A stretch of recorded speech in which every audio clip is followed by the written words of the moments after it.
Hello दोस्तों, तो आज हम जानेंगे ओपी यूनिट के बारे में। तो ओपी यूनिट का इल टेस्ट रिपोर्ट कैसे बनाते हैं, ठीक है, इसके बारे में आज जानकारी लेंगे। अगर आप लोग ओपी यूनिट का इल टेस्ट रिपोर्ट बनाए हैं या नहीं, अगर बनाए हैं तो प्लीज़ कमेंट करिएगा आप लोग कैसे बनाए हैं। अगर जो नहीं बनाए हैं, नए हैं, फ्रेशर हैं, वो इस जानकारी को पूरा देखें अंत तक कि इसमें क्या क्या डिटेल लिखा रहता है और क्या क्या डिटेल जो ओपी यूनिट चलाते समय में हमें नोट करके डायरी में रखना होता है साइड इंजीनियर को, ठीक है। तो अभी हम देखते हैं। तो ये तो जानकारी लिखा हुआ है कि 1 क्यूसेक का कैपेसिटी का ओपी यूनिट है और जेजेएम थर्ड फेज का वर्क चल रहा है और ओरिफिस साइज़ इस पर डिपेंड करता है कि हमारा एलपीएम कितना है।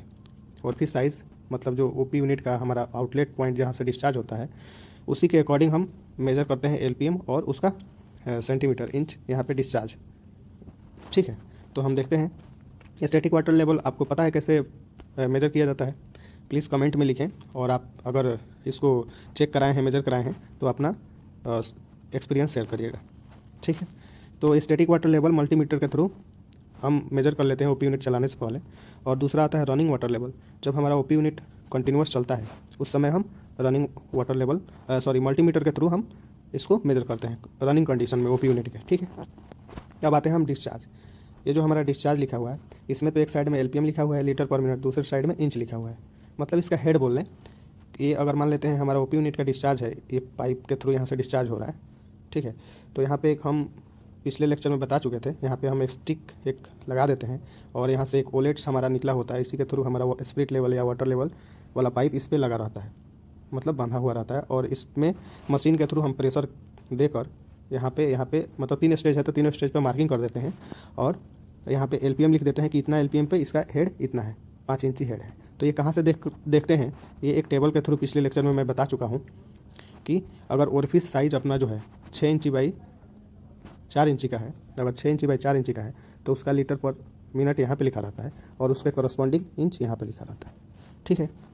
तो इसके अकॉर्डिंग तो हमारा ग्राम पंचायत का जो रिक्वायर्ड समर्सिबल का डिस्चार्ज था वो 500 एलपीएम था, लेकिन जब हम फिक्स किए हैं ओपी यूनिट तो उसका ओरिफिस साइज़ 4 इंची बाई 6 इंची है। तो इसके अकॉर्डिंग हम चलेंगे। तो इसके अकॉर्डिंग जो हमारा आया है ये एलपीएम चार्ट, इसमें 549 एलपीएम है। तो हम उसको 5 इंची या 5 इंची से कम 4.5 इंची पे भी चला सकते हैं, ठीक है। लेकिन हम 5 इंची पे ही चलाएंगे और 549 से ही कैलकुलेशन करेंगे, ठीक। अब आगे देखते हैं उसमें क्या क्या इन्फॉर्मेशन दिया गया है। तो एलपीएम आप समझ गए कैसे हम निकालेंगे, पिछले लेक्चर में भी मैं बता चुका हूँ। अगर आप नहीं देखे हो तो प्लीज़ वो वीडियो को ज़रूर देखिए, ठीक है। अगर आपको जॉब्स के रिगार्डिंग क्वेश्चन करना हो तो कमेंट में ज़रूर करिएगा, ठीक है। आगे बढ़ते हैं। तो यहाँ पे एलपीएम हम समझ गए और इसका 549 का 1.67 टाइम्स करके हमारा ये 920 आया है और जो 920 का 1.25 टाइम्स करेंगे तो 1154 आएगा, तो उसी के आसपास आएगा।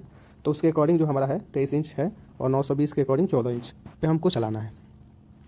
तो चलाते समय में हम जो मेज़र किए हैं रनिंग वाटर लेवल वो हमारा इतना आया है मल्टीमीटर के थ्रू, ठीक है। तो इसको हम इतने से इसको माइनस कर देंगे तो हमारा ये डिप्रेशन आ जाएगा। वो फार्मूला एक्सेल में सेट रहता है, आप सिर्फ ये डिटेल आप डाल दीजिएगा तो ऑटोमेटिक ये सब ले लेगा।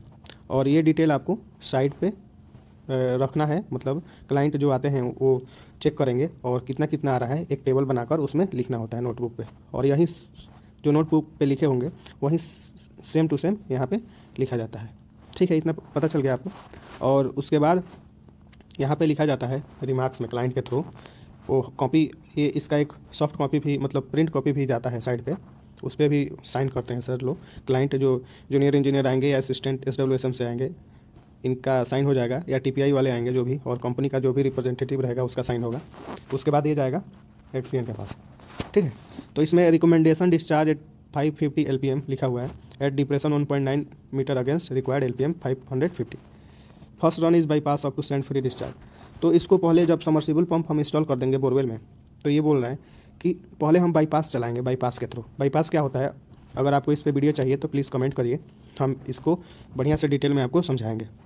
तो बाईपास के थ्रू हम पहले उसमें 5 से लेकर 10-15 मिनट तक बाईपास के थ्रू चला लेंगे, सिल्ट कंटेंट कम हो जाएगा। तो उसके बाद समर्सिबल पंप हम टंकी में भरेंगे, ठीक है। आगे देखिए। तो ये हम पिछले लेक्चर में बता चुके थे आपको। ओरिफिस साइज़ के अकॉर्डिंग हमारा यहाँ पे एलपीएम लिखा होता है और उसके कॉरस्पॉन्डिंग डिस्चार्ज लिखा रहता है इंच में। तो ये पिछले लेक्चर में हम बहुत बढ़िया डिटेल में बता चुके हैं। अगर आप ना देखें हो तो प्लीज़ उसको देखिए और अपना एक्सपीरियंस शेयर करिए, आपको कैसा लग रहा है वीडियो, ठीक है।